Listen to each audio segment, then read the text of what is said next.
So why data sharing? So we know that, so there has been an upsurge basically of collaborative initiatives around the world, such as ADNI, the Alzheimer's Disease Neuroimaging Initiative, or AGA, the Alzheimer's Genetics in Argentina, ACE, AIBL, and KBACE.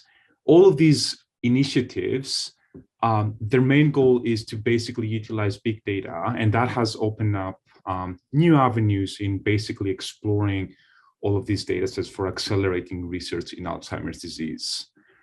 So bringing together the data of all of these sort of different scopes, right? So from genetic to imaging to phenotype scales, all of this has the potential to provide new understandings and lead to new treatments and cures by revealing relationships between all of these sort of data sets.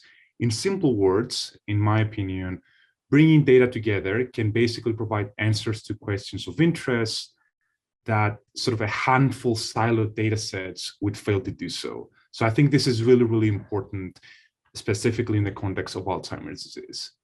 So the primary objective of the Global Alzheimer's Association Interactive Network, or GAAIN, is to establish basically a virtual community for sharing Alzheimer's disease-related data that are stored independently in all of these different repositories around the world.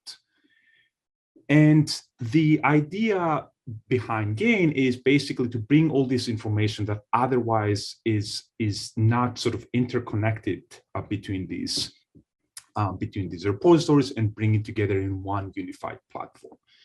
And again, we hope that GAAIN is a platform that can bring all these different data modalities together, but most importantly, respecting the boundaries of these existing repositories and protecting the ownership of all the data that is involved with GAAIN. So just a snapshot of the data that is currently being hosted in GAAIN. We are looking at over 500,000 subjects online from 57 GAAIN data partners from all around the world. And you can go to the website and explore the different data sets that are being hosted there.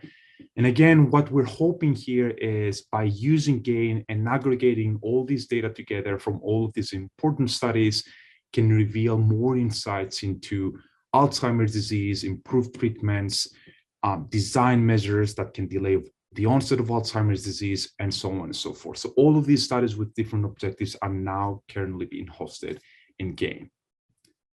However, this effort of sort of bringing all of this data together is definitely not without challenges. And what we basically had to do was to address the needs and concerns of all of the involved parties, right? Both the data partners and the users, right? So, I'm going to use one particular example, which is most of the organizations that have collected the data have invested a lot of time and resources, right? And, basically they are receptive to basically joining a data sharing platform like GAAIN only if it's sort of minimally disruptive to their systems. And they, most importantly, potentially, they are continuing to be the owners and managers of the data. So the design of the GAAIN platform has been built specifically to satisfy this demand. And participation in GAAIN is voluntary and flexible. Data partners can end it at any time. And at the same time, GAAIN data partners retain complete control of the data and continue to use their existing applications. So participation in GAAIN does not interfere or doesn't consume any other resources, and the data partners can continue to use their systems. So specifically, unless otherwise requested, GAAIN, and I think I want to emphasize this, GAAIN will not store data from any data partner on a GAAIN server computer disk. So we have this approach philosophy, which is basically about federated data access. So accessing the data is done from our service in a federated fashion by fetching the data from the individual databases around the world.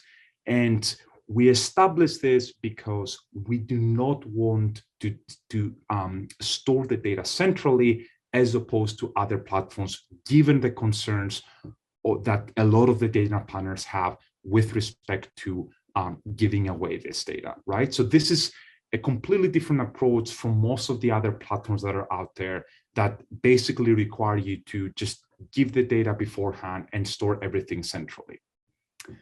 Now, from the user side, there is also, we wanted to sort of accommodate the needs for the users and basically making data interrogation and data analysis really easy. We've done so by allowing a flexible data interrogation and allowing data analysis basically running on the browser in the analysis tab, as Kelly is going to demonstrate later. So we hope that this is sort of a gentle introduction into data analysis and users can access this data and analyze it easily. We are also working on expanding the data capabilities, the data analysis capabilities that we have in GAAIN. So far, we have a handful of data analysis tools, and that is something that we are working on expanding. And we're also planning to basically keep the federated model of data access, but also expand the capabilities and allow users to conduct remote computing. And that will allow better integration of other data sets that the data partners have, specifically brain imaging data that can be really important for integrating it in the current database. And also, we also plan to expand the connection of GAAIN with other existing databases out there and allow basically interrogation of data in other databases via GAAIN's interrogator. Okay, so we have this platform. So what do users and researchers get from this? So GAAIN users, by signing up in our platform, can basically discover thousands of data points via the interrogator. They can combine a lot of different data sets across studies. They can create cohorts of interest. They can analyze this data. And then if they're satisfied, they can actually request a full data access from the data partners. So we believe that this sort of workflow from the users is really, really useful because you basically can start exploring the data of interest for you, visualize trends, and that can potentially inform results for your future studies. It can be some secondary study or meta-analysis, or even prepare some preliminary data that you have for designing clinical trials. Again, the power in GAAIN is basically bringing all of these different data sets together, and that can increase, for example, your statistical power if you're planning to design something like a clinical trial or another study. What about the data partners? So for the data partners, we basically provide them with a data sharing infrastructure that will allow them to connect with GAAIN and expose their data to the world. It is important to note that GAAIN is by no means jeopardizing subject privacy because of the nature of its infrastructure. We use secure connections. We do not allow, for example, small cohorts to be plotted in case that can jeopardize subject privacy. In addition, the data partners get credit for acquiring data. You also get increased visibility, and this also opens avenues for collaborations. And in addition, connecting with GAAIN allows data partners in certain cases to satisfy demands for data sharing that might be sort of asked by other agencies. Practically speaking, for a data partner to become part of GAAIN, the first steps basically include a memorandum of understanding, which is basically a non-legally binding agreement that formalizes the data sharing policies in GAAIN and some other terms and conditions in GAAIN participation. And in addition, what we ask from the data partners to initiate this process is basically a sample CSV file that contains a small snapshot of their data plus a data dictionary in order to allow users to understand what this data is all about. We also ask for some additional metadata that can be filled out in an information form, plus some other data regarding the logo and project description and so on and so forth. So the requirements and sort of the initial sort of steps for a data partner to become part of GAAIN, we made them as easy as possible, and we hope that that can sort of motivate and incentivize data partners to become part of this platform. Okay, so a little bit of a sort of a snapshot of how things are working behind the scenes. So you can sort of imagine the GAAIN infrastructure as being split, I guess, in 2 or 3, I guess, parts. The first part relates basically to what is happening on the data partner side. And as I mentioned before, GAAIN has this philosophy of federated data access, And in this particular case, what we do is we provide the data partner with a piece of software that is called the data partner client that need to be set up for communication with the GAAIN server. And basically that's about it. So we have the data partner client that runs on the data partner side, and that client is basically used in order to allow communication from the data partner to the GAAIN server.